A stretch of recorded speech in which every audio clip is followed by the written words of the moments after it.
और इसके पश्चात प्रदोष व्रत जो है, आप सभी जानते हैं कि प्रदोष काले प्रदोषे घटिका त्रयम, अर्थात 3 घटी यानी कि सूर्यास्त से लेकर के और 72 मिनट के तक जो है प्रदोष काल होता है।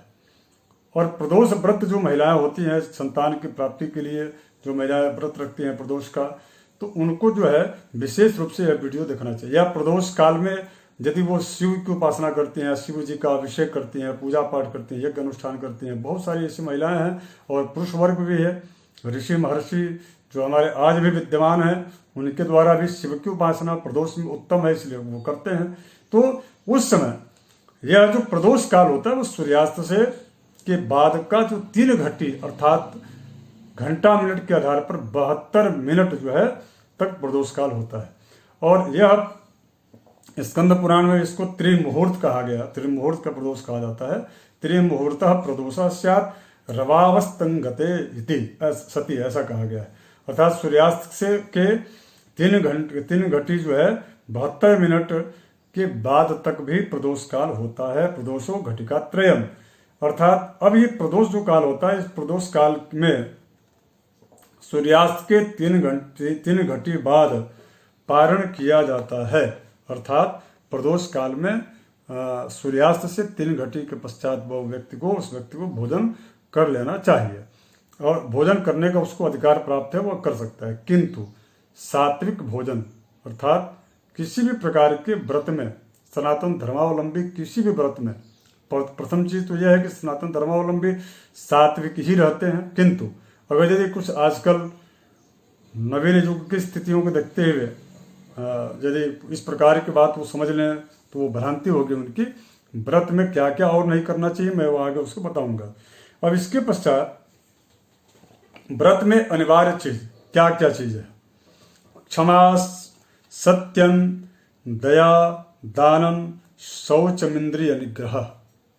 धर्म सिंधु के प्रथम परिच्छेद में व्रत परिभाषा में बताया गया है कि व्रत में क्षमा, सत्यम, दया, दानम, शौचनिंद्रिय निग्रह, देव पूजा च हवनम, संतोषस्तेय वर्जनम, अर्थात स्तेय वर्जनम, अर्थात उस व्यक्ति को क्षमा, सत्य, दया, दान, शौच और इंद्रिय निग्रह, देव पूजा, हवन, संतोष आदि 10 चीजों को उसको जो है व्रत के दौरान निश्चित तौर पर किया जाना चाहिए।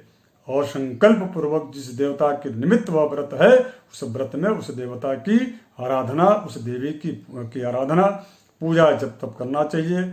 और मानसिक और किसी भी चाहे वह मानसिक हो, कायिक, वाचिक या मानसिक, ये तीनों ही दृष्टि से उस व्यक्ति के द्वारा अंश मात्र भी, लेश मात्र भी हिंसा नहीं होना चाहिए, चाहे वो मनसा हो, वचसा हो या कर्मणा हो।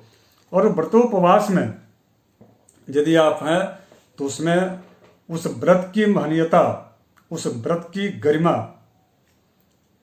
या उस व्रत का पूर्ण जो फल है, उस फल में सेंध लगाने वाले कुछ जो कार्य हैं उन कार्यों को नहीं करना चाहिए। अर्थात व्रत में कुछ चीजें वर्जित होती हैं, उनको बिल्कुल भी नहीं करना चाहिए। इससे व्रत के फल में कमी हो जाती है। वो कौन कौन सा है, क्या क्या है? तो बार बार जल पीना, व्रत में 2 बार से अधिक स्वास्थ्य के अनुसार, यदि आपका स्वास्थ्य आपका साथ नहीं देता है तो व्रत की कोई आवश्यकता नहीं, व्रत आप न रहें। किंतु यदि आपका स्वास्थ्य अनुकूल है, यदि आप व्रत रह रहे हैं तो बार बार जल पीना ठीक नहीं, कम से कम 2 बार जल तो पीना चाहिए। यदि आपका व्रत आप हैं और स्वास्थ्य आपका प्रभावित हो गया है तो आपको अपने प्राण की रक्षा के लिए शरीर माध्यम खलु धर्म साधनम, उसकी सुरक्षा रक्षा के लिए आप बार बार भी जल पी सकते हैं। दूसरा, एक बार भी अर्थात तमालपत्र हो या तांबूल पत्र हो, अर्थात पान खाना, तंबाकू खाना, गुटखा खाना आदि जितने भी चीज़ें होती हैं, इन सब चीज़ों को वह यह वर्जित है। यह यदि आप करते हैं तो आपका व्रत जो है वह खंडित होगा या उस व्रत का प्रभाव उतना नहीं पड़ेगा। इसके अलावा तीसरा जो है, व्रत के दिन में सोना नहीं चाहिए। अर्थात दिन में जो है उस व्यक्ति को सोना नहीं चाहिए। यदि व्रत में है तो व्रत में अध्ययन करना चाहिए, उस दिव्य जो शक्तियाँ, उन शक्तियों को उसके समीप रह करके ध्यान मेडिटेशन करना चाहिए। उसके पश्चात चौथा जो है, व्रत के दिन 8 प्रकार के जो मैथुन हैं उन मैथुनों को नहीं करना चाहिए। क्या क्या है? स्मरण मात्र से मैथुन, वार्तालाप कर रहे हैं उसमें भी यदि मैथुन से संबंधित कोई चर्चा हो रही है वो भी गलत है। केली, दर्शन, गुप्त संवाद, संकल्प, निश्चय, क्रियापूर्ति, ये 8 प्रकार का जो मैथुन है यह जो है व्रत के उपवास के दौरान वर्जित है। असकृत जलपानांच सकृत तांबूल चर्वणात् उपवास प्रणश्येत दिवास्वापाच्य मैथुनात् स्मरणम कीर्तनम केलिहि प्रेक्षणम गुह्य भाषणम संकल्पोध्यस वसायश्च क्रिया निवृत्ति रेवच। इस प्रकार से उस व्रत के करने का जो प्रभाव है, जो फल है, ये सब जो है उसके बाधक हैं। अब इसके पश्चात व्रत में क्या क्या जो है बिल्कुल भी नहीं करना चाहिए आपको मैंने बताया। इसके अलावा भी व्रत के समय यह विशेष ध्यान देना चाहिए कि चमड़े के पात्र में रखा हुआ जल उसको नहीं पीना चाहिए। गाय के दूध के अतिरिक्त अन्य किसी भी, जैसे भैंस का दूध हो, या और आजकल तो पैकेट में आता है दूध तो गुमनाम होता है वो किस भैंस का है कि गाय का है, बड़ा मुश्किल होता है चूँकि वो, तो इस प्रकार का व्रत में प्रयास ये करें कि गाय के दूध का ही सेवन करें।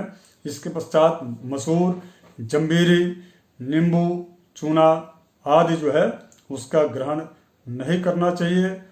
अश्रुपात यानी कि रोना, दुखी होकर के, या क्रोध करना, चिल्लाना, द्यूत क्रीड़ा अर्थात जुआ खेलना आदि ये सब चीज़ें जो है व्रत के दौरान नहीं किया जाना चाहिए।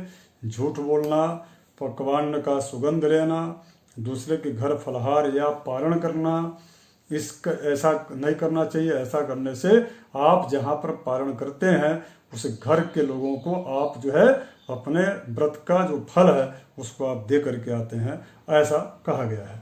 उसके बाद तेल लगाना, उबटन लगाना, बिना धुला हुआ वस्त्र पहनना, असत्य भाषण करना, कांस्य पात्र में न भोजन करके किसी अन्य जो है पात्र में भोजन करना, फलाहार बार बार फलाहार करना, इस प्रकार की चीज़ों को नहीं करना चाहिए। इसके पश्चात यदा यदा हि धर्मस्य ग्लानिर्भवति भारत अभ्युत्थानम् अधर्मस्य तदात्मा